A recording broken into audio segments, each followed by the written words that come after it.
esta oportunidad, señal alternativa de Vez Cable Perú, aquí en Mi Perú, Ventanilla, Callao. La entrevista con el general Donaire. General, hay algunos temas importantes que tratar. Estoy seguro que usted asiste ahora a la Asamblea Nacional de Alcaldes Municipales del Centro Poblados.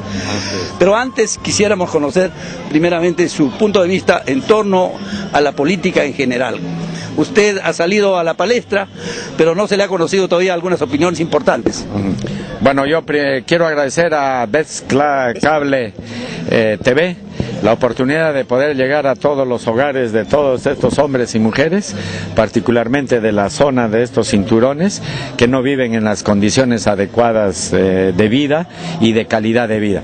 Bueno, respecto a la política, relativamente... Participación en la política. Sí, yo, para nadie es ajeno las circunstancias que fui separado del ejército por unos comentarios informales y privados respecto al país del sur ante una hipotética agresión, y de ahí he incursionado por una solicitud de más de 100 organizaciones sindicales, gremiales, políticas, laborales a nivel nacional. Yo inicialmente les he dicho que no, pero después han insistido y estoy en este asunto para verdaderamente hacer un cambio radical en el Perú. Justamente en Club Tacna, cuando le rindieron homenaje. En Club Tacna lo dijo usted lo que hizo hoy día.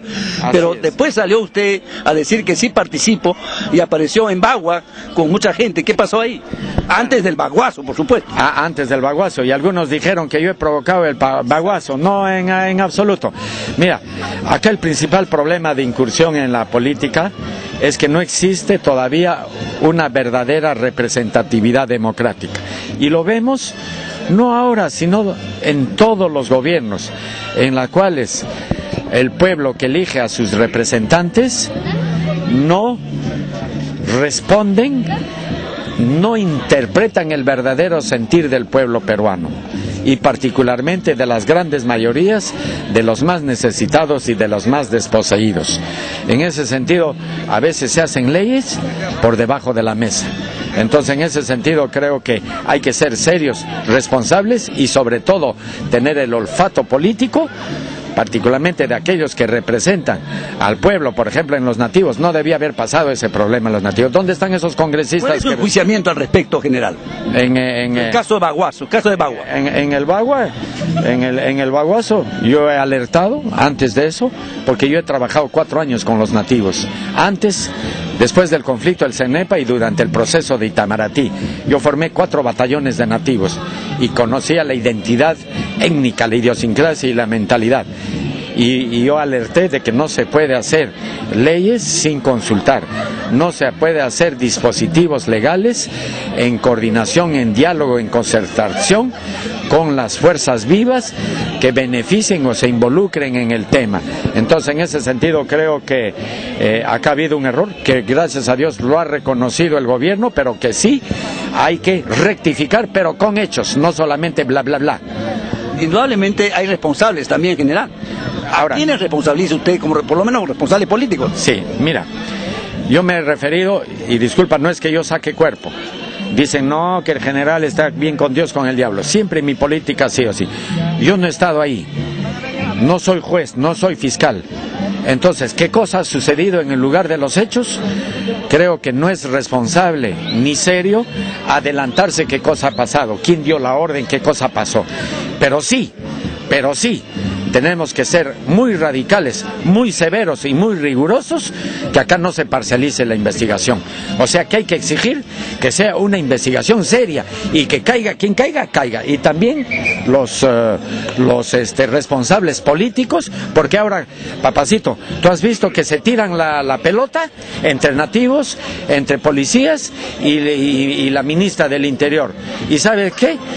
La distancia más corta entre la responsabilidad y la irresponsabilidad son las excusas, ¿no? Y en ese sentido tenemos que ser serios. Y si nosotros asumimos, debemos asumir con valentía y con coraje. Dije, yo acá y pongo a disposición mi cargo. General, ha sido muy comentada sus opiniones en torno a la defensa del medio ambiente, la ecología, es lo que están luchando los nativos, el pueblo peruano está en esa lucha. Pero hay una constitución del 93 que más prefieren a las transnacionales, a intereses foráneos y no a las comunidades, no al país. ¿Qué hay que hacer respecto al caso del gas? Mira, papacito lindo, en primer lugar, esto es resultado de que, en primer lugar, los recursos naturales son dueños el pueblo peruano. Y sin embargo, como decía anteriormente, ¿dónde terminan los recursos naturales? En los bolsillos de los extranjeros.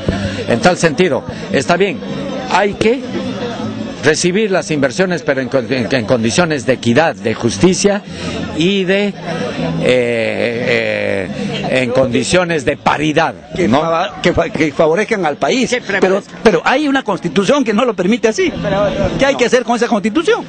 Mira, toda aquella ley, norma, así sea constitución, debemos crear los mecanismos, porque eso está siendo lesivo para el Perú, lesivo para el país, lesivo para el pueblo y lesivo para el desarrollo. Y no es justo, no es ético y no es moral que verdaderamente, porque la letra dice así, estemos nosotros beneficiando a los transnacionales. Y eso verdaderamente indigna, molesta, mortifica y sobre todo crea malestar. Los conflictos sociales, mi querido Herbert, no es resultado de que la gente es revoltosa. Lógicamente se dan los infiltrados, ¿no?, que se aprovechan. Pero si no hubiera razón de ser, los infiltrados no tendrían cabida, ¿no? Porque si se actúa en forma ética, y primero el pueblo peruano, segundo el pueblo, y tercero el pueblo peruano, no habrían estos problemas. ¿Quiénes lo propician? El Estado. ¿Y qué opinión tiene usted de Hugo Chávez? Mira, por un lado hay dos versiones, que allá tiene el 50 y tantos %, ¿será verdad? No será verdad. Por otro lado, que hay una especie o suerte de dictadura, ¿no? Entonces, lo que sí debemos ser claros, que no debe haber una intromisión de nosotros hacia ellos, ni tampoco de ellos hacia nosotros.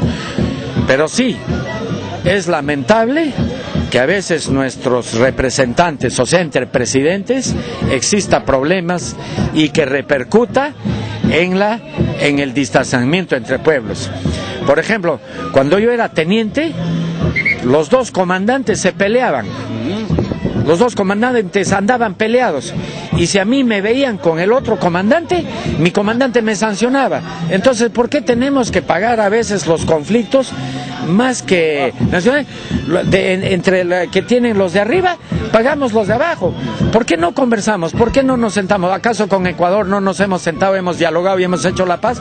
Hagamos igual. Nos podemos sentar, conversar, manteniendo la soberanía, la independencia, la autonomía de cada país, y trabajemos en forma conjunta. Usted ha sido muy crítico a Chile, y los temas que siempre se ha ocupado ha sido de Chile, el armamentismo en Chile. Perú está en condiciones de responder, se ha hablado mucho de este tema. Mira, también han dicho que el general Donaire es un halcón belicista. Entra Donaire y al día siguiente tenemos la guerra. Mira, qué falso. Yo he combatido en 4 oportunidades en zona de emergencia. Mis soldados han muerto en mis brazos, desangrados.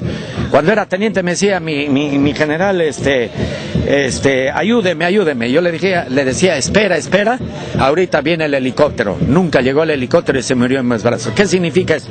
Nosotros los soldados conocemos de cerca la guerra, y la guerra significa dolor, sufrimiento, angustia, y sería insensato y loco embarcar al pueblo que yo amo en una guerra. Pero agotemos los medios pacíficos, agotemos los medios de persuasión, agotemos los medios de diálogo. Pero también hay gente intransigente, gente que no entiende, como hacemos con la demanda del Haya. ¿Por qué nuestras autoridades o las autoridades de Chile no se definen directamente si van a acatar o no van a acatar el veredicto del Haya? Porque están en ese lenguaje ambiguo, a veces sí, a veces no. Entonces, ¿qué significa eso? Entonces